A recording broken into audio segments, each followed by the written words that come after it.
Wonder cement, जब दिल में हो जज्बात तभी होती है एक परफेक्ट शुरुआत।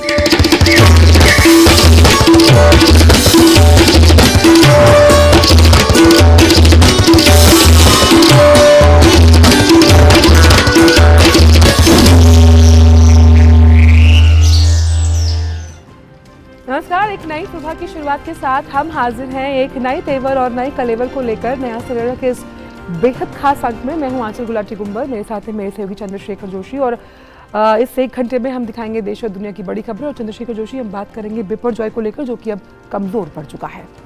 बिल्कुल, बिपरजॉय कमज़ोर पड़ चुका है, लेकिन जिस तरह की तैयारियां की गई थी, 1 लाख लोगों को हटाया गया था उन जगहों से जहां इसका काफ़ी प्रभाव पड़ा है। पेड़ टूट गए हैं, वहां पर खंभे टूट गए हैं और कई सारे ऐसी बिल्डिंग्स हैं जो कमज़ोर थी, वो ध्वस्त हो गई हैं।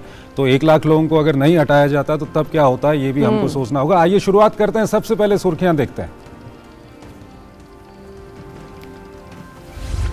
गुजरात के तटीय इलाकों से टकराने के बाद चक्रवाती तूफान बिपरजॉय के आज हो पड़ा है कमजोर। मौसम विभाग ने कहा आज शाम तक दक्षिण राजस्थान में चक्रवात के डिप्रेशन में बदलने की उम्मीद। जोधपुर और उदयपुर संभाग के जिलों में आज और कल तेज हवाओं के साथ तेज बारिश की चेतावनी जारी।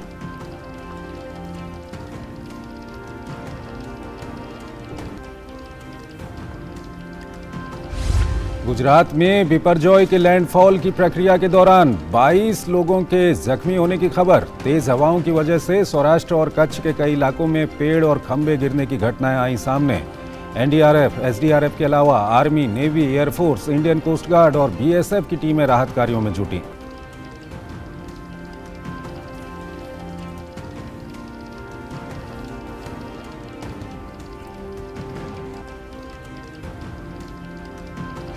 हैदराबाद में चल रही G20 देशों के कृषि कार्य समूह की मंत्री स्तरीय बैठक आज दूसरा दिन। सम्मेलन में 19 सदस्य देशों के अलावा 200 से भी अधिक डेलीगेट्स हुए शामिल।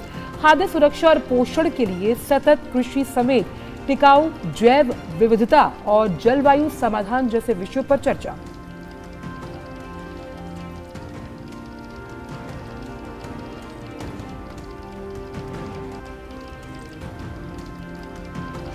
महाबलीपुरम में चल रही W20 बैठक के अंतिम दिन आज 3 सत्रों में होगी चर्चा। कल केंद्रीय महिला एवं बाल विकास मंत्री स्मृति ईरानी ने बैठक को किया संबोधित। कहा महिलाओं के प्रति बिना किसी भेदभाव के बनने चाहिए डिजिटल प्रोडक्ट।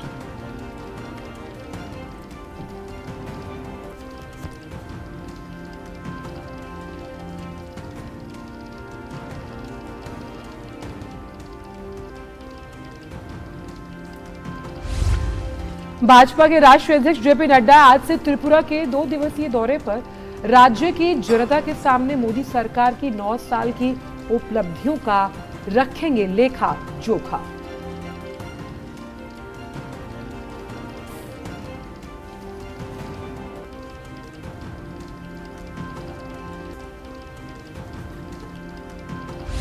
कनाडा में भीषण सड़क हादसा। मैनिटोबा में बुजुर्गों को ले जा रही बस को ट्रक ने मारी टक्कर। हादसे में 15 बुजुर्गों की मौत, 10 घायल।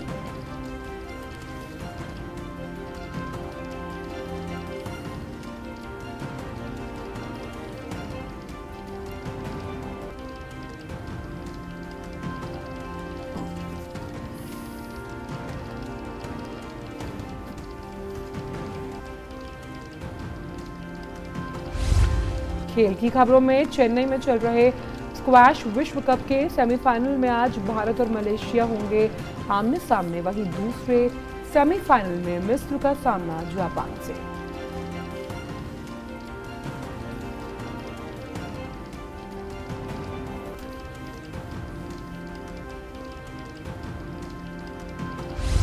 इंडोनेशिया ओपन के क्वार्टर फाइनल में आज किदाम्बी श्रीकांत और एचएस प्रणॉय खेलेंगे क्वार्टर फाइनल मुकाबला। वहीं पुरुष युगल में सात्विक साईराज रैंकी रेड्डी और चिराग शेट्टी की जोड़ी अंतिम 8 में पेश करेगी भारतीय चुनौती।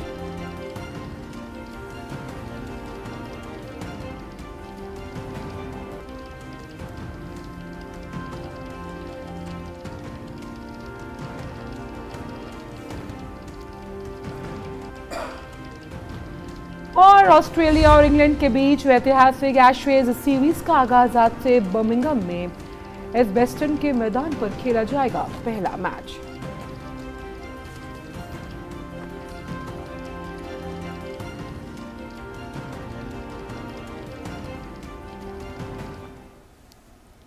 तो नया सवेरा में जान लेते हैं पहले देश भर से जुड़ी कुछ खास खबरें। और सबसे पहले बात करते हैं बिपरजॉय की। गुजरात के तटीय इलाकों से टकराने के बाद चक्रवाती तूफान बिपरजॉय के कमजोर पड़ने की खबर है। मौसम विभाग के महानिदेशक मृत्युंजय महापात्रा ने कहा है कि चक्रवात बिपरजॉय के कमजोर पड़ने के बाद आज शाम तक दक्षिण राजस्थान में चक्रवात के डिप्रेशन में बदलने की उम्मीद है। गुजरात में कल बिपरजॉय के लैंडफॉल की प्रक्रिया के दौरान 22 लोगों के जख्मी होने की खबर है। साथ ही तेज हवाओं की वजह से सौराष्ट्र और कच्छ के कई इलाकों में पेड़ और खंभे गिरने की घटनाएं भी सामने आई हैं। तटीय इलाकों से करीब 1 लाख लोगों को सुरक्षित स्थानों पर पहुंचा दिया गया था। एनडीआरएफ, एसडीआरएफ के अलावा army, navy, air force, Indian coast guard और बीएसएफ की टीमें राहत कार्यों में जुटी हुई हैं। इससे पहले गुजरात तट से 17 मई 2021 में तौकते तूफान टकराया था। अरब सागर में उठा बिपरजॉय इस साल का पहला तूफान है। बिपरजॉय अरब सागर का सबसे लंबा तूफान भी बन चुका है। इसकी लाइफ 10 दिन 12 घंटे की है। इससे पहले 2019 में आए क्यार की लाइफ 9 दिन 15 घंटे की थी।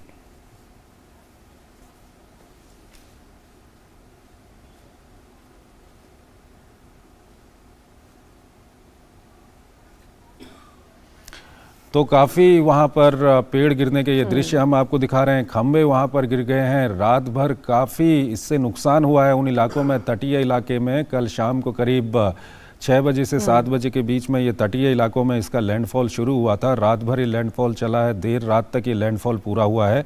काफ़ी कुछ इससे नुकसान हो गया वहाँ पर। और अब चुनौती ये है कि कई इलाकों में अभी भी बारिश हो रही है और चुनौती ये है चंद्रशेखर कि इसकी रिस्टोरेशन कितनी क्विकली की जाएगी, वो अहम बात है। क्योंकि कई इलाकों की बिजली काटी गई है ताकि करंट और इस तरह की जो मुश्किलें हैं उससे राहत मिले, लेकिन अब इसको किस तरह से रिस्टोर किया जाएगा वो बहुत अहम बात है। वो दोहरी चुनौती हो जाती है। और ख़ास तौर पर हमने देखा कि एनडीआरएफ ने जिस तरह से अपनी टीमों को बनाया है, हर टीम में हर विपदा से निपटने वाले जो स्पेशल ट्रेंड ऑफिसर्स हैं उनको शामिल किया गया है। तो रिस्टोरेशन की प्रक्रिया को किस तरह से आगे बढ़ाया जाएगा, शेल्टर होम्स में किस तरह से लोग अब अपने घरों को वापस लौटेंगे, ये एक बड़ी चुनौती रहेगी। बिल्कुल, काफ़ी नुकसान वहाँ पर हो गया है, लेकिन सबसे बड़ी बात यह है कि अभी तक कोई बड़ी जनहानि की सूचना नहीं है और 1 लाख लोगों को इन इलाकों से हटा दिया गया था। तो ये कहा जा सकता है कि लोगों को वहाँ से हटाने से ये जनहानि नहीं हो पाई है। लेकिन आप ये देख सकते हैं कि काफ़ी नुकसान वहाँ पर हो गया है और इस इंफ्रास्ट्रक्चर को बनाने में अभी वक्त लगेगा। साइक्लोन बिपरजॉय एक वेरी सीवियर साइक्लोन स्टॉर्म जैसे सौराष्ट्र कच्छ कोस्ट को और एडजॉइनिंग पाकिस्तान कोस्ट को कराची और मांडवी के बीच जखाव पोर्ट के आसपास हिट किया है। इसका सेंटर अभी ओशन से जाकर लैंड के ऊपर है। 11:30 PM में ये जखाव पोर्ट की उत्तर दिशा में 10 किलोमीटर दूरी पे केंद्रीभूत है। और चक्रवात बिपरजॉय से प्रभावित गुजरात के 8 जिलों के 924 गांव में बिजली नहीं है। 118 किलोमीटर प्रति घंटे की रफ्तार से चली हवाओं के चलते जगह जगह बिजली के खंभे उखड़ गए। बिजली विभाग के कर्मचारी देर रात से बिजली आपूर्ति बहाली करने में जुटे हुए हैं। कई गांवों में रात भर काम कर बिजली बहाल की गई। और वहीं मुंबई में आज भी चक्रवात बिपरजॉय का प्रभाव देखने को मिल रहा है। गेटवे ऑफ इंडिया पर समुद्र में ऊंची लहरें उठ रही हैं। तो ये मुंबई की तस्वीरें हम आपको दिखा रहे हैं। वहाँ पर काफ़ी कुछ असर इसका दिख रहा है और जिस तरह से हम बता रहे हैं कि अब गुजरात के बाद अगला असर जो दिखाई दे सकता है वो राजस्थान में दिखाई दे सकता है। तो वहीं भारत के जो तटीय इलाके हैं मुंबई के, ये दृश्य हम आपको दिखा रहे हैं। समुद्र में हाई टाइड की स्थिति है और वहाँ पर ऊंची ऊंची लहरें इस वक्त उठ रही हैं।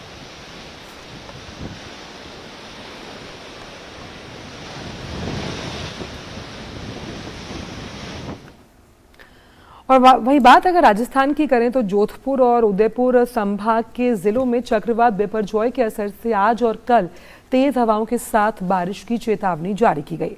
मौसम विभाग के अनुसार चक्रवात के कम असर के साथ आज गुजरात में राजस्थान की सीमा में प्रवेश करने की संभावना है। जयपुर के मौसम विभाग ने बाड़मेर और जालौर जिलों में तेज हवाओं के साथ अत्यधिक भारी वर्षा का रेड अलर्ट जारी किया। मौसम विभाग की चेतावनी को देखते हुए आपदा प्रबंधन विभाग ने सभी संबंधित जिलों को अलर्ट कर दिया। कई जिलों में कर्मचारियों की छुट्टियां रद्द कर दी गईं और उन्हें मुख्यालय पर रहने के निर्देश दिए गए। 7 जिलों में एसडीआरएफ जबकि अजमेर में एनडीआरएफ की टीम तैनात है। सभी जिलों में कंट्रोल रूम स्थापित किए गए। आपदा प्रबंधन विभाग सेना और वायुसेना के साथ भी लगातार संपर्क में है। नागरिकों को घर पर रहने की सलाह दी गई है। तो हमारे कुछ संवाददाता हमारे साथ बन रहे हैं। सबसे पहले हमारे साथ रवि मोटवानी हमारे साथ जुड़ रहे हैं मोरबी से। हम उनसे बातचीत करेंगे। रवि, बिल्कुल ये सवेरे का टाइम है, कल पूरी रात भर वहाँ पर तूफान रहा है और इसका जो लैंडफॉल है वो भी देर रात में कंप्लीट हुआ है। तो सवेरे सवेरे अगर मैं आपसे कहूँ कि हमारे दर्शकों को बताइए रात भर क्या कुछ हुआ है, कितना उसका नुकसान दिख रहा है, क्या कुछ दिख रहा है इन इलाकों में? ये जरूर से बता दूं, बिपरजॉय जो तूफान है वो गंभीर सीनियर सिवियर था। इसकी वजह से मोरबी जिले की बात करें, मोरबी जिले के जो नवलखी बंदर पे उसकी असर कल शाम से ही बहुत ज्यादा दिखने लगी। तेज हवाएं चल रही थी, रुक रुक के बहुत ज्यादा बारिश भी हो रही थी। जब शाम को बिपरजॉय टकराया तट से तब उसकी असर ज्यादा दिखने लगी। उसके बारे में बात करें तो मोरबी जिले के कुल 167 गाँव में बिजली चले जाने की बात सामने आई थी, लेकिन पीजीवीसीएल तंत्र ने वो लगभग सुबह 6 बजे तक पूरी रात काम किया और सभी गाँव में अभी बिजली पूर्व कार्यरत कर दी है। साथ में बात करें तो जो प्रशासन जो प्रयास कर रहा था कि 0 कैजुअलिटी, वो प्रशासन उसमें महत्तम कामयाब भी रहा है। कैजुअलिटी हुई नहीं है। छुटपुट घटनाएं जो गिरने की वजह से हुई है, बाकी कोई बड़ी कैजुअलिटी नहीं हुई। साथ में बात करें बारिश की तो बारिश भी कल रात बहुत तेज हुई थी। सुबह भी बारिश हो रही है और तेज हवाएं भी चल रही है, लेकिन जितना प्रशासन ने उसको तैयार किया था, तैयारी दिखाई थी, उसमें वो मैक्सिमम कामयाब रहे। जी चलिए रवि, आप बने रहिएगा हमारे साथ तापस भट्टाचार्य भी जुड़ गए हैं कच्छ गुजरात से। तापस, क्योंकि सबसे पहले जो लैंडफॉल हुआ है वो कच्छ से जाकर टकराया था बिपरजॉय, और इस वक्त क्योंकि लैंडफॉल कल देर शाम हुआ, अभी कच्छ में क्या हालात हैं, किस तरह से एनडीआरएफ और एसडीआरएफ की टीमें वहाँ काम करें? आपके पीछे हम देख पा रहे हैं कि बहुत ज़बरदस्त तूफान चल रहा है और पेड़ हिल रहे हैं और आप जहाँ खड़े हैं वहाँ से जो नज़ारा है वो हमें दिखाई दे रहा है। जी बिल्कुल, आपने सही कहा कि ये इनफैक्ट मैं जहाँ पे हूँ उसके ठीक कुछ किलोमीटर पहले ही जहाँ पे जगह है वहाँ पे ये लैंडफॉल हुआ है और बहुत तेज हवाएं इस वक्त चल रही है, बहुत तेज बारिश भी चल रही है। प्रशासन ने आगाह किया है लोगों को कि अंदर ही रहे, घर के अंदर रहे, बाहर ना निकले। 2-3 चीजें मैं आपको अभी जरूरत बताना चाहूंगा आंचल। तो पहली चीज है कि आईएमडी की प्रेडिक्शन अभी आई है कि दोपहर तक ये साइक्लोन है इसमें इसकी तीव्रता में कमी आएगी। इनफैक्ट जब ये हिट किया था, जब ये लैंडफॉल किया था, तब ये वेरी सीवियर कैटेगरी साइक्लोन था। इस वक्त इसकी कैटेगरी में बदलाव आया, ये वेरी सीवियर से सीवियर कैटेगरी में साइक्लोन में तब्दील हुआ है और दोपहर के करीब 2-3 बजे करीब हम एक्सपेक्ट करें कि इसकी ये सीवियर से सिर्फ साइक्लोनिक सर्कुलेशन में तब्दील हो जाएगा और आज शाम तक एक्सपेक्ट कर रहे हैं कि इसको डीप डिप्रेशन में तब्दील होने की। तो हम देख पा रहे हैं कि लगातार इसकी जो तीव्रता है उसमें कमी आ रही है, लेकिन इस वक्त बहुत ज्यादा इसकी जो विंड स्पीड है और इसकी जो बारिश के साथ जो जिस तरीके से ये हवाएं चल रही है वो सच में भयावह है। बाहर ना निकले लोग, हम सबको यही आगाह कर रहे हैं और आप पूरे चैनल के माध्यम से भी यही सबको बताने की कोशिश करें कि बाहर ना निकले। बहुत तेज बारिश हो रही है, खासतौर से कच्छ का और सौराष्ट्र का जो पूरा बेल्ट है जहाँ पे इसका सबसे ज्यादा इम्पैक्ट पड़ रहा है, वो जगह सच में बहुत ज्यादा वहाँ पे देखने को मिला। पेड़ जो है वो टूटे हैं, पोल्स जो है वो टूटे हैं। तो एनडीआरएफ की टीम लगातार काम कर रही है और हम भी उनको ट्रैक कर रहे हैं। तो आप लोग इस चीज को मतलब सबको एडमिनिस्ट्रेशन ये सबको बता रहा है कि आप लोग बाहर ना निकले इसकी वजह से। ठीक है तपास, जिस तरह के हालात हैं और इस तरह की स्थिति में जब भी कोई बड़ा साइक्लोन आता है तो जो जनहानि होती है वो तब होती है जब पेड़ गिर जाते हैं किसी वाहन के ऊपर, लोगों के ऊपर पेड़ गिर जाते हैं, घरों के ऊपर, कच्चे जो मकान होते हैं उनके ऊपर पेड़ गिर जाते हैं, बिजली की जो लाइनें हैं वो टूट जाती हैं, उससे कई जगह पर करंट फैल जाता है, उससे जनहानि होती है। तो दरअसल सवाल ये है कि यहाँ पर पेड़ टूटे हुए हैं, बिजली की लाइनें यहाँ पर टूट गई हैं, काफ़ी कुछ जो इंफ्रास्ट्रक्चर है उसको नुकसान पहुँचा है, लेकिन कोई जनहानि की अभी तक खबर नहीं है। तो ऐसे में पिछले 3-4 दिन से जो एक प्रोसेस चल रही थी, लोगों को 1 लाख लोगों को इवैक्यूएट किया गया, उसके अलावा लोगों को जो ज़रूरी सामान था वो उनको दिया गया, लोगों को लगातार कहा गया कि आप सुरक्षित स्थानों पर चले जाएं, तो इसका कितना फ़ायदा हुआ है? जी, सबसे बड़ा पहला फायदा तो इससे था कि आईएमडी की जो प्रेडिक्शन थी, जैसे सबसे लॉन्गेस्ट एक्सैक्ट से ये अरेबियन सी में साइक्लोन था, तो 6 तारीख से जब ये साइक्लोन बना तब से इसकी जो अप्रोच ट्रैकिंग की जा रही थी, इसकी एडवाइजरी जो है वो जारी की जा रही थी, और उसके वजह से स्टेट गवर्नमेंट, सेंट्रल गवर्नमेंट एकदम से एक साथ में आपको बताना चाहूँगा कि शायद पता होगा प्रधानमंत्री नरेंद्र मोदी ने भी एक मीटिंग ली थी, हाई लेवल मीटिंग ली थी, तो सबको बताया गया था कि ये सेंट्रल गवर्नमेंट, स्टेट गवर्नमेंट एक साथ मिलकर काम कर रहे हैं, तो एक सामंजस्य बनाया गया था और पहले से ही इसके लिए तैयारी की। हम समझ सकते हैं ठीक है, वहाँ पर बिल्कुल मौसम ऐसा है कि वहाँ पर हम समझ सकते हैं कि कनेक्टिविटी इश्यूज हो सकते हैं, लेकिन लगातार हम तापस की जब रिपोर्टिंग देख रहे थे उसमें साफ तौर पर उन्होंने कहा कि एनडीआरएफ और एसडीआरएफ की टीमों को इस तरह से ट्रेन कर उन इलाकों में तैनात किया गया जहाँ पर विभीषिका का सबसे ज़्यादा अंदाज़ा जो है वो ये उम्मीद की जा रही थी। खैर अभी वक्त एक छोटे से ब्रेक का है, लेकिन मोरबी से हमारे जो संवाददाता रवि जुड़े हैं उनसे जानेंगे कि 1999 में जिस तरह से तूफान आया था और अब जिस तरह से काम किया जा रहा है उसमें कितना अंतर है। वक्त एक छोटे से ब्रेक का। I practice yoga every day. It has nurtured and enriched my life. संग संग चलो बढ़ते रहो, योग सभी करते रहो, संग संग चलो बढ़ते रहो, योग सभी करते रहो, योग करने से स्मरण शक्ति बढ़ती है, सब आसानी से याद हो जाता है, योगा ही जीवन का एक आधार है, योग से बॉडी बहुत फ्लेक्सिबल होती है, बढ़ते रहो, योग सभी करते रहो। मैं प्रतिदिन योग करता हूँ, इसने मेरा सामर्थ्य और आत्मविश्वास बढ़ाया है। आप भी योग अपनाएं, स्वस्थ, सानंद और ऊर्जावान रहें। आयुष मंत्रालय, भारत सरकार द्वारा जनहित में जारी। वसुधैव कुटुंबकम्।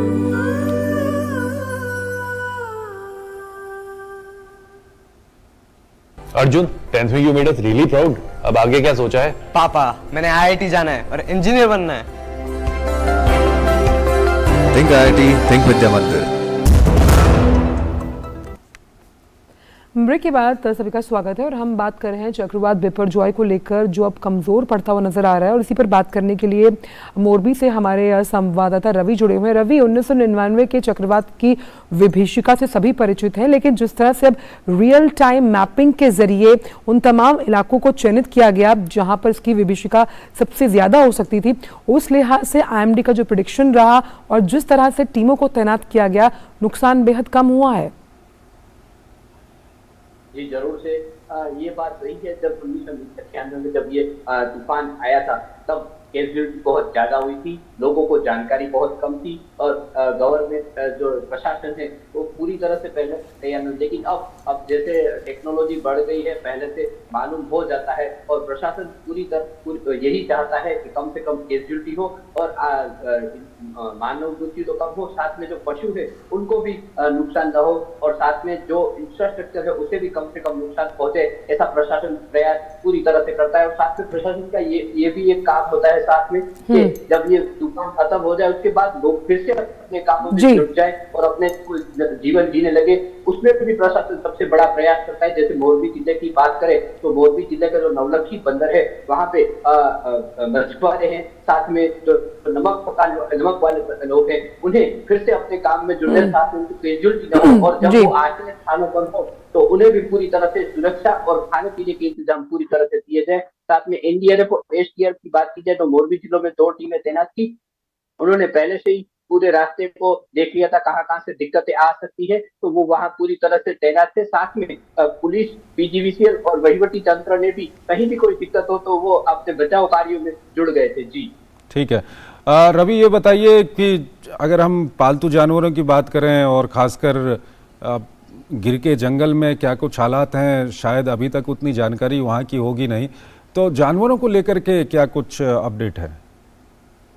जी जरूर से बता दूं, प्रशासन ने ये प्रयास किया था पहले मानव मृत्यु को कम किया, साथ में जो जानवर हैं उनके लिए भी उन्हें खुला रखा जाए, साथ में उन्हें जो सेफ जगह है वहां पे पहुंचाने के लिए भी प्रशासन ने पूरा प्रयास किया था। इसकी वजह से उनकी कोई डेथ होने की भी ज्यादा न्यूज नहीं मिली है। जी रवि, आपका बहुत बहुत शुक्रिया। साथ ही तापस, आपका भी बहुत बहुत शुक्रिया तमाम जानकारियों को हमसे साझा करने के लिए। लेकिन एक बात यहाँ पर हमें देखनी होगी चंद्रशेखर की, ये क्योंकि प्राकृतिक आपदा है और प्रकृति से दोस्ती करना ही हमारे हित में है। ज़रा सा भी चेंज जब डिस्टर्ब होता है तो हम मान सकते हैं कि इस तरह की विपदाओं को झेलने के लिए फिर मानवता को झेलना पड़ेगा। छोटा सा कल एक खबर आई है कि पहली बार दुनिया का टेम्परेचर इस बार सबसे ज्यादा बढ़ा है कल की डेट में। तो कहीं ना कहीं एक इसी क्लाइमेट चेंज का जो असर है उसको भी कहा जा सकता है। एक छोटा सा ब्रेक लेते हैं यहाँ पर। अर्जुन, 10th में you made us really proud. अब आगे क्या सोचा है? पापा, मैंने IIT जाना है और इंजीनियर बनना है। थिंक IIT, थिंक विद्या मंदिर। Yoga, in the ancient Indian language, Sanskrit, means to conjoin. Conjoining our body with the mind and conjoining our soul with the universal spirit is yoga. In the 20th century, some of these antique but evergreen ideas were tested with the scientific tools to ascertain and demonstrate their veracity in a world that craved for empirical evidence. Indian yoga gurus demonstrated how the metabolic changes, the rate of heart or pulse, the electrical activities of heart and brain, the body temperature and the oxygen intake of the body could be so well regulated by asanas, pranayams and dhyan. This immediately led to a much greater acceptance of yoga as an alternative lifestyle. At the same time, many learned men took this quintessential Indian practice to the world and firmly established it on the international arena. Ayush मंत्रालय, भारत सरकार द्वारा जनहित में जारी। वसुधैव कुटुंबकम्।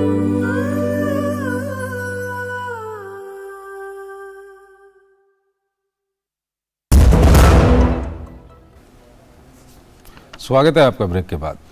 और अब बात करते हैं G20 से जुड़ी बैठकों को लेकर और रुख करते हैं हैदराबाद का, जहां जारी G20 देशों के कृषि कार्य समूह की मंत्री स्तरीय बैठक का आज दूसरा दिन है। और इस बैठक में सदस्य देशों, आमंत्रित देशों, अंतर्राष्ट्रीय संगठनों के 200 से अधिक प्रतिनिधि भाग ले रहे हैं। इस दौरान प्रेस मीडिया को संबोधित करते हुए केंद्रीय कृषि और किसान कल्याण मंत्री नरेंद्र सिंह तोमर ने कहा कि वैश्विक जलवायु परिवर्तन की चुनौतियों से निपटने के साथ कृषि क्षेत्र के सतत विकास लक्ष्यों को लेकर सदस्य देशों के बीच रोडमैप तैयार करने जैसे कई महत्वपूर्ण विषय हैं जिन पर 3 दिन तक चर्चा होगी। नरेंद्र सिंह तोमर ने कहा कि खाद्य सुरक्षा और पोषकता के प्रति प्रधानमंत्री की अगुवाई में भारत की पूरी प्रतिबद्धता है और उसी रूप नीतियां बनाई गई हैं और उसका सफल क्रियान्वयन भी सुनिश्चित किया जा रहा है।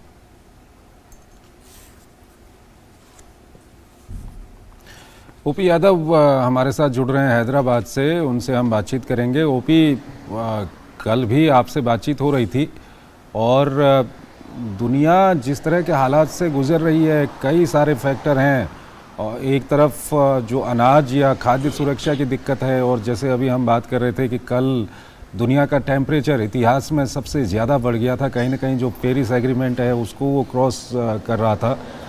तो जिस तरह के हालात बन रहे हैं, ऐसे में खाद्य सुरक्षा ये सब काफ़ी महत्वपूर्ण विषय हो जाते हैं। क्या कुछ इस बैठक में इस सब को लेकर के बातचीत हुई है?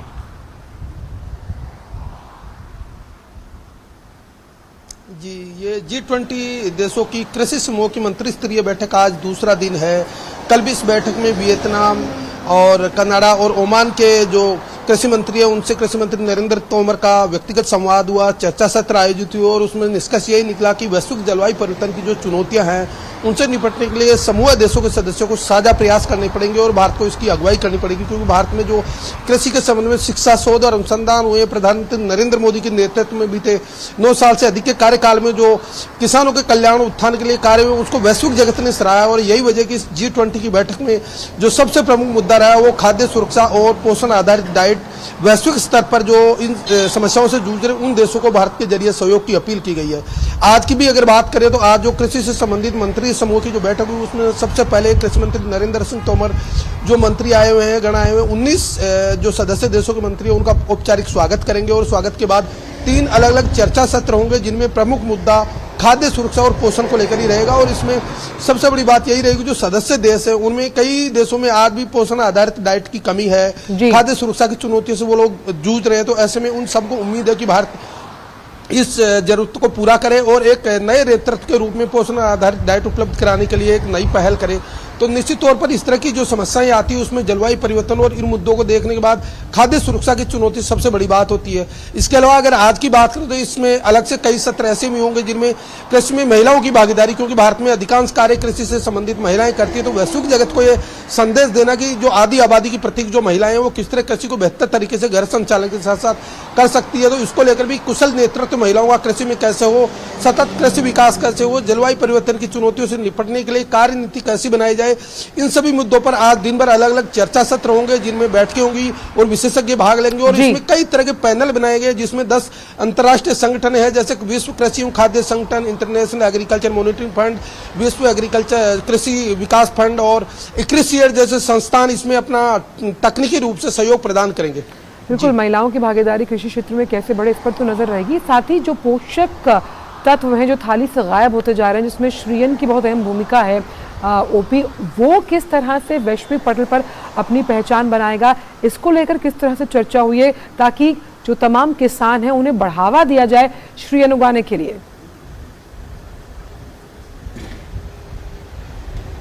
जी, जो वैश्विक जलवायु परिवर्तन की जो चुनौतियां हैं, बदलती मौसमी परिस्थितियां, कम पानी का होना, बारिश का अनियंत्रित होना, कई तरह की आपदाएं आना, इन सभी चीजों से वैश्विक स्तर के जो कृषि से जुड़े देश हैं जहां पे अधिकांश कृषि कार्य वो जूझ रहे हैं और इन सब ने भारत को एक रोल मॉडल के तौर पर देखा है, क्योंकि भारत विविध जलवायु वाला देश है। यहाँ अलग अलग तरह की परिस्थितियां हैं, अलग अलग तरह की स्थितियां हैं, लेकिन उसके बावजूद भी आप देखेंगे तो सतत विकास लक्ष्यों के चलते, केंद्र सरकार की नीतियों के चलते खाद्यान्न उत्पादन लगातार बढ़ता जा रहा है। और यही वजह कि जो सभी देश हैं वो भारत से उम्मीद लगाए हुए हैं।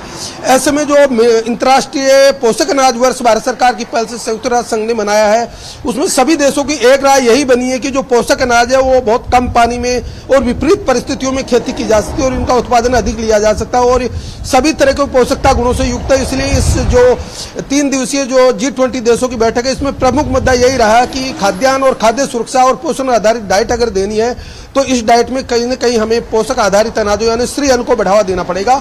और यही वजह कि इसकी वैश्विक स्तर पर न केवल मांग बढ़ रही है बल्कि रोजगार, व्यापार और कारोबार की संभावना के साथ साथ भारत से जुड़कर ये लोग अपने देशों में इनको किस तरह बढ़ाया जाए, इनको किस तरह उगाया जाए, कम पानी और विपरीत जलवायु परिवर्तन की जो परिस्थितियां उनके बीच अच्छा उत्पादन लिया जाए, इसको लेकर बहुत ज्यादा संवेदनशील है। और इन 3 दिन की जो चर्चा सत्र होंगे उनमें मेरा व्यक्तिगत तौर पर मानना है कि मुख्य रूप से जो एजेंडा रहेगा वो खाद्य सुरक्षा की चुनौतियां, जलवायु परिवर्तन और जो पोषक आधारित खाद्यान्न है उनके जरिए इन चुनौतियों से निपटने की रणनीति पर कार्य नीति बनाने से संबंधित होगा। जी बिल्कुल ओपी, भारत की अध्यक्षता में जितने भी G20 सम्मेलन हो रहे हैं भारत की कोशिश है कि भारत की संस्कृति और परंपराओं से रूबरू कराया जाए। दुनिया भर से जो प्रतिनिधि आ रहे हैं उसके लिए क्या कुछ किया जा रहा है वहाँ पर? जी, मैं आपको बता दूं, प्रधानमंत्री नरेंद्र मोदी के कुशल नेतृत्व में वैश्विक जगत ने न केवल भारत को एक उभरते हुए राष्ट्र के तौर पर देखा है बल्कि विश्व की उभरती हुई आर्थिक महाशक्ति के तौर पर आंकना भी शुरू किया। और यही वजह कि इसके संदर्भ में जो G20 की हमें अध्यक्षता मिली है इसका एक जीवंत परिणाम है। तो जब भी आप देखें तकरीबन 50 जगह G20 की अलग अलग बैठकें हुई है, इसमें तकरीबन 2 लाख से अधिक लोग शामिल हो चुके हैं। और कृषि की भी इंदौर, चंडीगढ़ और वाराणसी में जो बैठकें उन सब में एग्रो टूरिज्म को बढ़ावा देना, भारत की जो सनातन संस्कृति है, भारत की जो वैदिक कालीन संस्कृति है, भारत का जो गौरवशाली इतिहास है, उससे जुड़े पर्यटन, कला और संस्कृति से संबंधित जो चीजें, उनमें जो सदस्य देशों के जो अतिथि आ रहे हैं उनकी खासा रुचि है। तो इन बैठकों के दौरान इस तरह की जो साइट्स है, इस तरह के जो एवेन्यूज है, उनसे भी जो अतिथि देश है उनको रूबरू करवाया जा रहा है। यही वजह है कि जो खाद्यान्न भी परोसे जा रहे हैं उसमें भारत के पारंपरिक खाद्यान्न जो स्थानीय स्तर पर, चाहे हैदराबाद का मामला हो, चाहे इंदौर का हो या चंडीगढ़ का हो या वाराणसी का हो या अन्य किसी भी बेंगलोर, कर्नाटक, कहीं पे भी जो ये कार्यक्रम आयोजित किए जा रहे हैं, वहाँ के स्थानीय पारंपरिक भोजन, स्थानीय पोशाकें पहन के लोग उनका स्वागत कर रहे हैं। तो जो भारत की विविधतापूर्ण गौरवशाली जो संस्कृति, उसको देखकर न केवल ये अतिथि देशों के सदस्य खुश हैं, बल्कि भारत के जो पौराणिक संस्कृति है उससे जुड़कर वो अपने आप को एक गौरवशाली राष्ट्र से जुड़कर धन्य महसूस कर रहे हैं कि हम भविष्य में जब भी आए तो अपने परिवार को लेकर आए, देश में जाकर ये बताएं कि भारत की संस्कृति न केवल समृद्ध रही है बल्कि गौरवशाली इतिहास भी रहा है। तो हमें ऐसे देश से जुड़ना चाहिए जिसकी संस्कृत और समृद्धशाली संस्कृति है, जो उभरता हुआ राष्ट्र है, और भविष्य में एकजुट होकर भारत के बैनर तले हम वैश्विक नेतृत्व को भारत के साथ जोड़कर देखें। बिल्कुल, एक भारत श्रेष्ठ भारत का अनुपम संगम है। बहुत बहुत शुक्रिया ओपी, इन तमाम जानकारियों को हमसे साझा करने के लिए। और फिलहाल वक्त एक छोटी सी ब्रेक का है। योग कर रहे हैं ना, ये भी दुनिया को इंडिया ने दिया है। वाह पापा, और बेटा योग से हमें 0 कॉस्ट पे हेल्थ इंश्योरेंस भी मिलता है। पापा फिर तो मैं रोज योग करूंगी।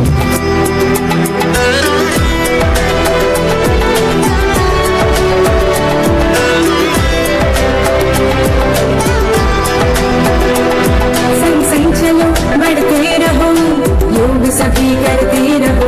संग संग चलो बढ़ते रहो, योग सभी करते रहो। योग करने से स्मरण शक्ति बढ़ती है, सब आसानी से याद हो जाता है। योगा ही जीवन का एक आधार है। योग से बॉडी बहुत फ्लेक्सिबल होती है। बढ़ते रहो, योग सभी करते रहो। आयुष मंत्रालय, भारत सरकार द्वारा जनहित में जारी।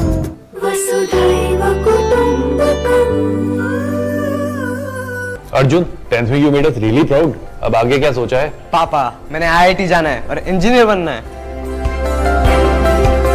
थिंक IIT, थिंक विद्या मंदिर। स्वागत है आपका ब्रेक के बाद। और रुक करते हैं एक और G20 की बैठक का, जो कि महाबलीपुरम में चल रही है। W20 बैठक का आज अंतिम दिन है। आज 3 सत्रों में चर्चा होगी। ये 3 सत्र अदृश्य बाधाओं को दूर करना, व्यापार और निवेश के माध्यम से आर्थिक सशक्तिकरण, अर्थव्यवस्था के लिए सेवाओं और बुनियादी ढांचे में निवेश विषयों पर चर्चा होनी है। W20 शिखर सम्मेलन महिला सशक्तिकरण की क्षमता विषय पर आधारित सत्र के साथ संपन्न होगा। इसका उद्देश्य महिला सशक्तिकरण की शक्ति का प्रदर्शन और विश्व में समग्र सामाजिक और आर्थिक प्रगति में महिलाओं के योगदान को स्वीकारना है। इससे पहले कल केंद्रीय महिला एवं बाल विकास मंत्री स्मृति ईरानी ने बैठक को संबोधित किया। स्मृति ईरानी ने जेंडर डिजिटल डिवाइड पर चर्चा करते हुए कहा कि महिलाओं के प्रति बिना किसी भेदभाव के डिजिटल प्रोडक्ट्स बनाने चाहिए।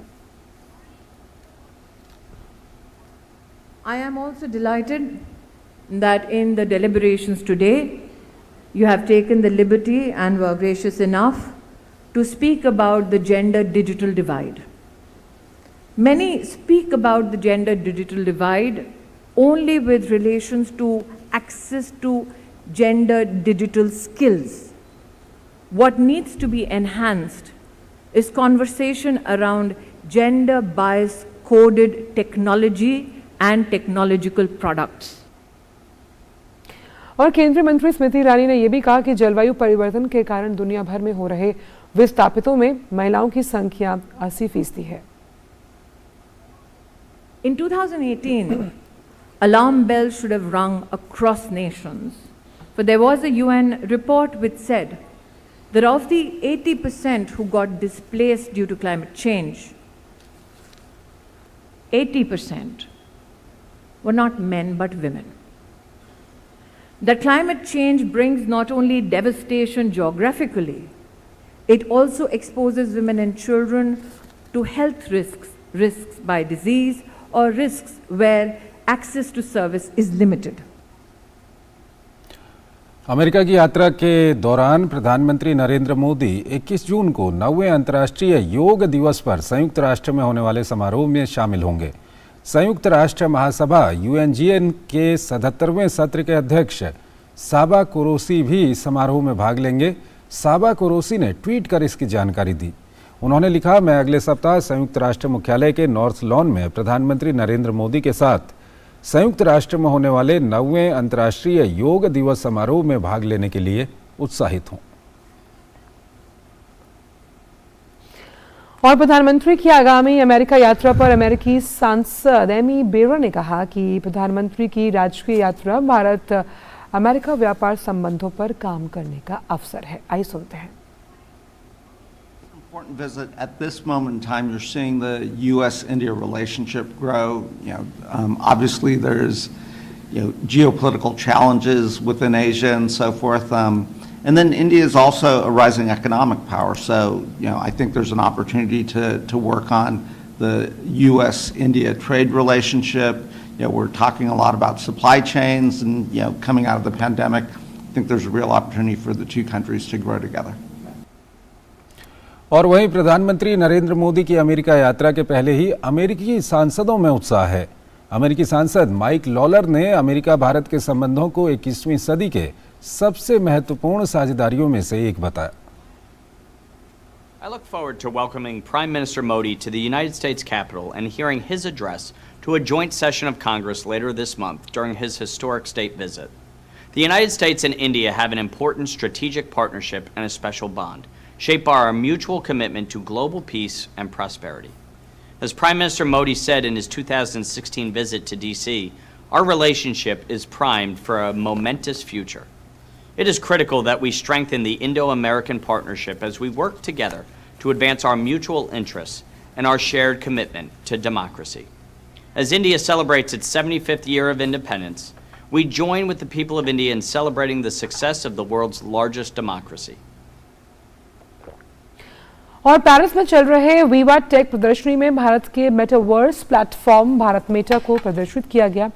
भारत की G20 अध्यक्षता के तहत G20 डिजिटल इनोवेशन अलायंस को यूरोप के सबसे बड़े स्टार्टअप और डिजिटल इवेंट वीवा टेक में दिखाया गया। साथ ही भारत की डिजिटल अवसंरचना और क्षमताओं का भी प्रदर्शन किया गया। Kia.ai के मुख्य प्रबंधक और CEO राजेश मिरजनकर ने कहा कि भारत में स्टार्टअप इकोसिस्टम को इंडिया स्टेक का फायदा मिल रहा है। As a company, we are into four areas.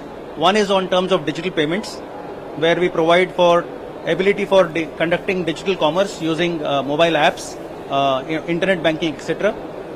The other aspect which we showcased today was the launch of our Bharat Meta Metaverse, which is able to then bring across commerce and culture on the metaverse.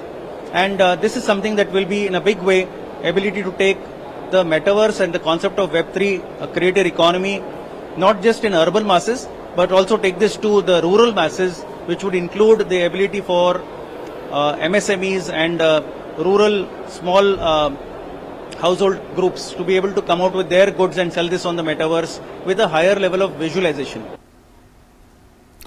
उद्योग जगत की सहूलियत के लिए IIT Delhi के शोधकर्ताओं ने एक मोबाइल रोबोट तैयार किया है।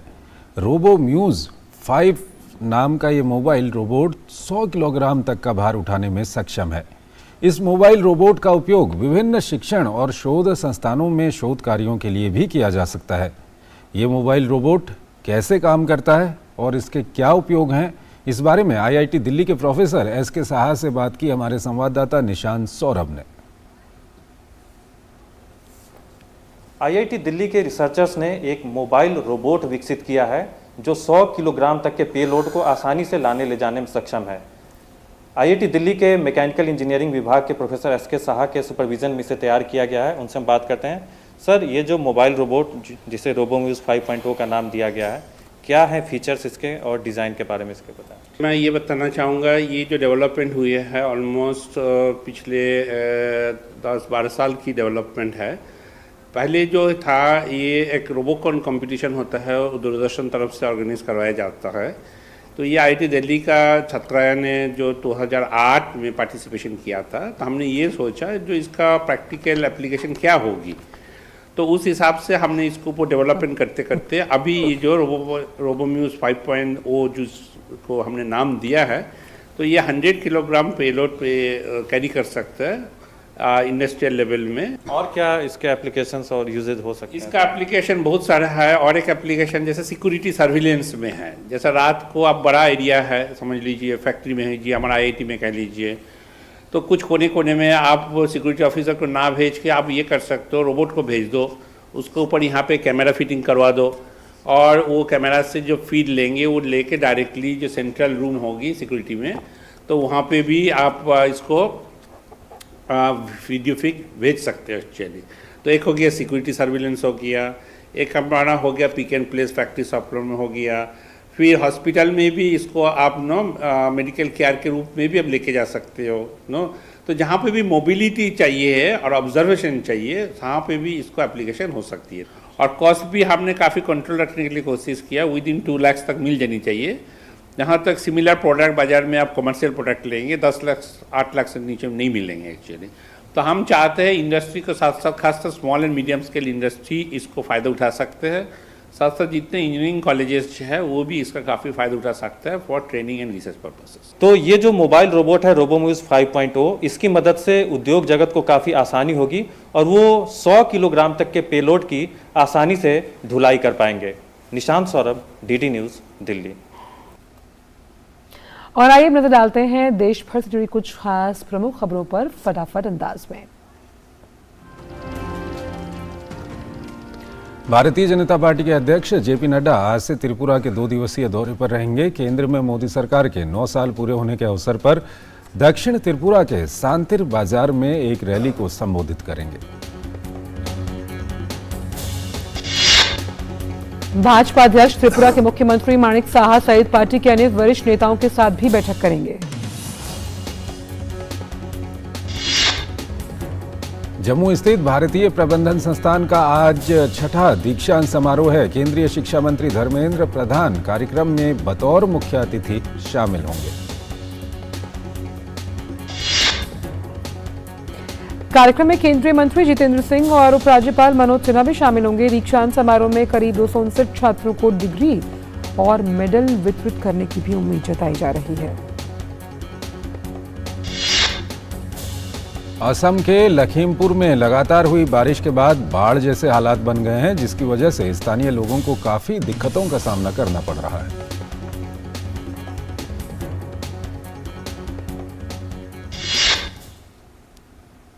एक छोटा सा ब्रेक लेते हैं यहाँ पर। योग कर रहे हैं ना, ये भी दुनिया को इंडिया ने दिया है। वाह पापा। और बेटा योग से हमें 0 कॉस्ट पे हेल्थ इंश्योरेंस भी मिलता है। पापा फिर तो मैं रोज योग करूंगी।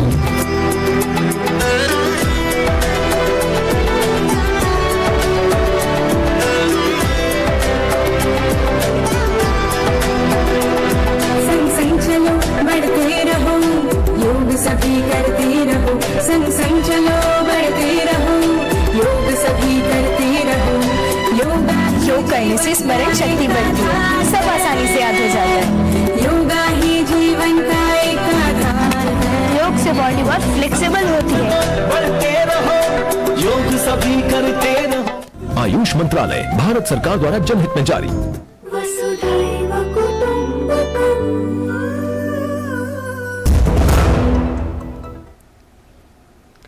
ब्रेक के बाद सभी का स्वागत और अब देखते हैं दुनिया भर से जुड़ी कुछ खास खबरें।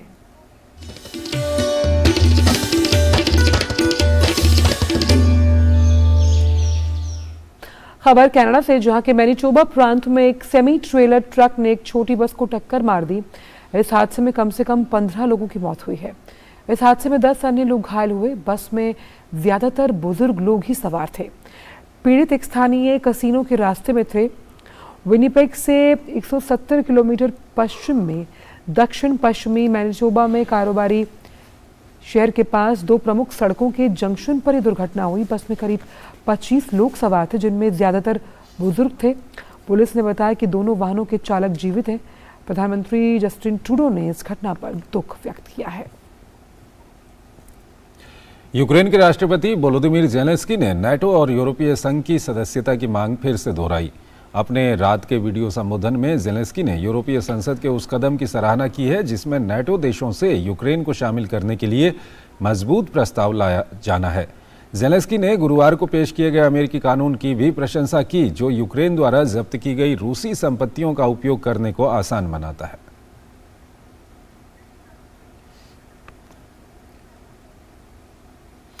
और आइए जानते हैं कारोबार जगत से जुड़ी खबरें फटाफट अंदाज में।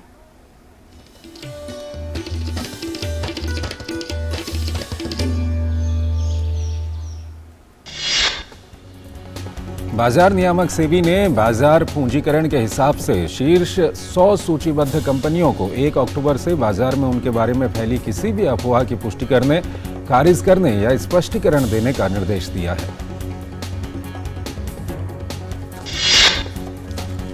भारतीय खाद्य निगम को 28 जून से खुली बाजार बिक्री योजना के अंतर्गत शुरू हो रही ई नीलामी में 3 से 5 लाख टन गेहूं छोटे निजी खरीदारों को बेचने की उम्मीद है। माल एवं सेवा कर से संबंधित मामलों के शीर्ष निकाय जीएसटी परिषद की 50वीं बैठक 11 जुलाई को होगी। वित्त मंत्री निर्मला सीतारमण की अध्यक्षता में 11 जुलाई को यह बैठक नई दिल्ली में आयोजित हुई।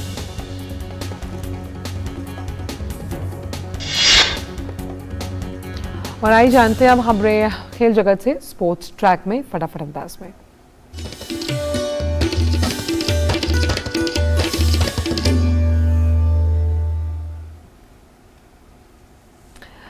तो खेल जगत की कुछ अहम खबरों के लिए डालते हैं स्पोर्ट्स ट्रैक पर नजर। बात करते हैं चेन्नई की, जहां चल रहे स्क्वैश विश्व। चलिए रुक करते हैं स्पोर्ट्स ट्रैक का। इंडोनेशिया ओपन बैडमिंटन प्रतियोगिता के क्वार्टर फाइनल में आज भारतीय शटलर किदाम्बी श्रीकांत का सामना चीन के ली शी फेंग से होगा। किदाम्बी श्रीकांत अपने हमवतन लक्ष्य सेन को हराकर पुरुष एकल के क्वार्टर फाइनल में पहुंचे हैं। वहीं एच एस प्रणय प्रतियोगिता के क्वार्टर फाइनल में तीसरी वरीयता प्राप्त जापान के कोदई नरोका से भिड़ेंगे। वहीं इंडोनेशिया ओपन के पुरुष एकल वर्ग में भारत के सात्विक साईराज रैंकी रेड्डी और चिराग शेट्टी की जोड़ी क्वार्टर फाइनल मुकाबला खेलेगी। अंतिम 8 में भारतीय जोड़ी का सामना इंडोनेशियाई जोड़ी से होगा। चेन्नई में चल रहे स्क्वैश विश्व कप 2023 के पूल बी में भारत ने जापान को 3-1 से हराकर शीर्ष पर अपनी स्थिति और मजबूत कर ली है। जापान के खिलाफ इस मुकाबले में भारत की शुरुआत खराब रही। प्रतियोगिता के पहले मैच में अभय सिंह को तोमोताका एंडो के हाथों हार झेलनी पड़ी। हालांकि अगले मैच में जोशना चिनप्पा ने सतोमी वातानाबे को हराकर भारत को वापसी दिलाई। फिर भारत के सौरव घोषाल ने आर टीसू कुए को हरा दिया। आखिरी मैच में तन्वी खन्ना ने अकारी मिदोरिकावा को हराकर भारत को 3-1 से जीत दिला दी। अब सेमीफाइनल मैच भारत का सामना मलेशिया से होगा। एशियन रेसलिंग चैंपियनशिप के अंडर 23 वर्ग में भारतीय पहलवानों ने 3 कांस्य पदक अपने नाम कर लिए। प्रवीण पांडुरंग पाटिल ने 60 किलोग्राम ग्रीको रोमन वर्ग में कांस्य पदक जीता। वहीं ग्रीको रोमन के 77 किलोग्राम भार वर्ग में पहलवान विकास ने तीसरा स्थान हासिल किया, जबकि नितेश ने ग्रीको रोमन वर्ग के 97 किलोग्राम भार वर्ग में कांस्य पदक पर अपना कब्जा जमाया। कोलंबिया में चल रहे तीरंदाजी विश्व कप 2023 में धीरज बोमा देवारा, मृणाल चौहान और तुषार शेलके की भारतीय पुरुष रिकर्व टीम कांस्य पदक जीतने में सफल रही। भारतीय टीम ने चीन को 5-3 के अंतर से हराकर तीसरा स्थान हासिल किया। ओडिशा के भुवनेश्वर में खेले जा रहे इंटरकॉन्टिनेंटल कप में भारत और लेबनान के बीच खेला गया मुकाबला गोल रहित ड्रॉ पर खत्म हुआ। आखिरी लीग मैच में दोनों टीमों के बीच कड़ी स्पर्धा देखने को मिली। हालांकि किसी भी टीम को सफलता नसीब नहीं हुई और मुकाबला 0-0 पर खत्म हुआ। वहीं एक अन्य ग्रुप स्तर के मुकाबले में वैनुआतु ने मंगोलिया को 1-0 से हरा दिया। इंग्लैंड और ऑस्ट्रेलिया के बीच आज से एशेज सीरीज की शुरुआत होगी। एशेज 2023 का पहला मैच बर्मिंघम के एजबैस्टियन मैदान पर खेला जाएगा। इसको लेकर दोनों ही टीमें पूरी तरह से तैयार हैं। ऑस्ट्रेलिया ने हाल ही में भारत को हराकर वर्ल्ड टेस्ट चैंपियनशिप 2023 फाइनल अपने नाम किया है। ऑस्ट्रेलिया ने पिछले एशेज में इंग्लैंड को हराया था। ऐसे में आत्मविश्वास से भरी ऑस्ट्रेलिया की कोशिश अपने अभियान को जीत के साथ शुरू करने की होगी। तो वहीं इंग्लैंड की टीम पिछले संस्करण में मिली हार का हिसाब चुकता करना चाहेगी। Sports desk, DD news. और आइए अब आपको लिए चलते हैं सिनेमा की दुनिया की ओर।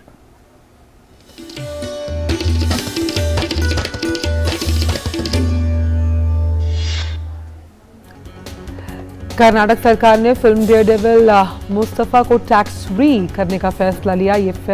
ये फिल्म प्रतिष्ठित दिवंगत लेखक पूर्णचंद्र तेजस्वी की एक लघु कहानी पर आधारित है।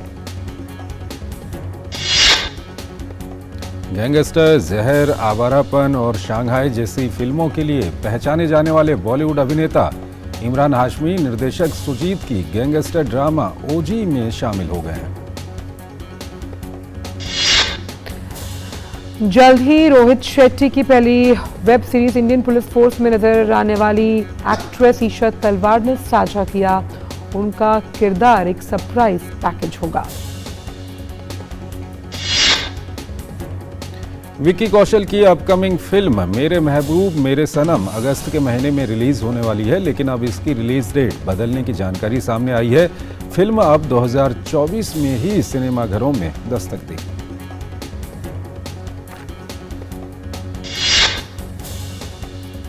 और आइए देखते हैं देश भर से मौसम का हाल।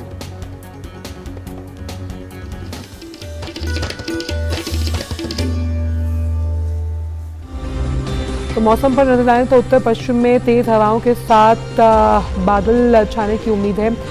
वहीं गुजरात, राजस्थान में तेज बारिश के आसार नजर आ रहे हैं, जिस तरह से बिपरजॉय जो है वो अब टकरा चुका है कई तटीय इलाकों से।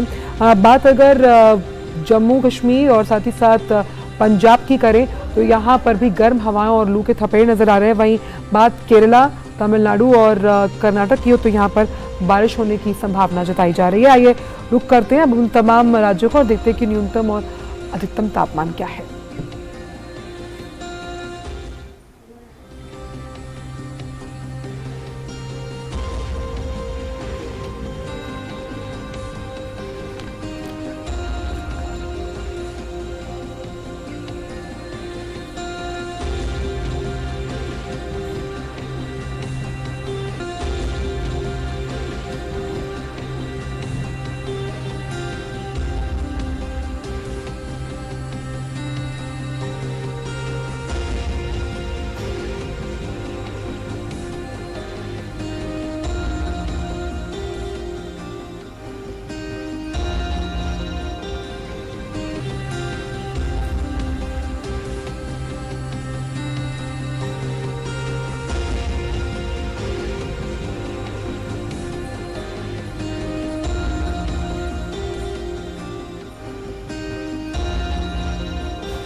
एक छोटा सा ब्रेक लेते हैं यहाँ पर।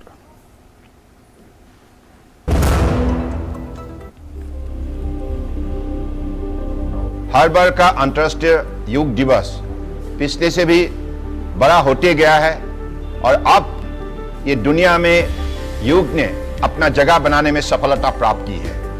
तो इसलिए हम चाहते हैं कि आप भी 21 जून को शामिल हो जाइए और दुनिया का ये जो योग उत्सव को बड़े आकार में उसको सजाइए। ब्रेक के बाद सभी का स्वागत और आइए अब जानते हैं क्या है आज का योग मंत्र। ती स्थिति भूमिका स्वासो स्वात्मलाभ परायणाः मनः प्रशमनोपायो योग इत्यभिधीयते।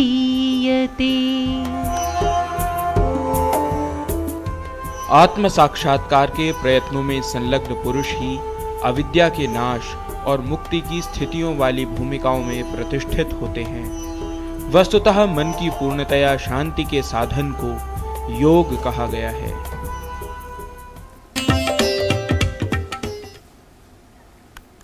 तो इसी के साथ नया सवेरा के आज के इस अंक को हम यहीं पर समाप्त करते हैं।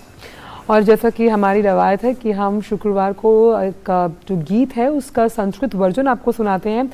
तो नैनो में बदरा छाए लता मंगेशकर की सुरीली आवाज़ में फिल्म साया का एक बेहतरीन गीत है, लेकिन हम आपको इसे सुनवाएंगे संस्कृत में। और बॉलीवुड के कई सदाबहार गीतों को हम हमारी साप्ताहिक प्रस्तुति में संस्कृत में आपको सुनवाते हैं। तो आप इन गीतों का लीजिए आनंद, हमें दीजिए इजाज़त। नमस्कार। नमस्कार।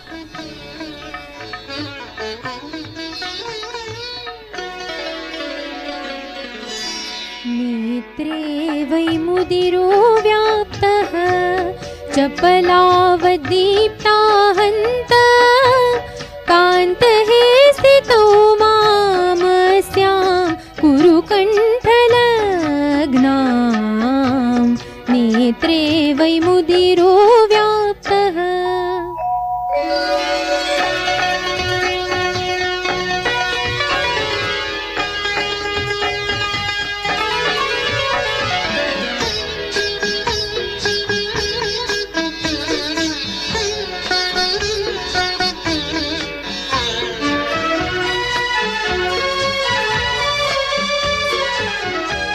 मदिरायामग्ने दृश्यौ सुविलोलिद्वे वै सख्यौ चालयिष्यतस्ते स्वीयं पक्ष्मालिचारु व्यजनं कृपया दातारौ तुभ्यं मदिराय पा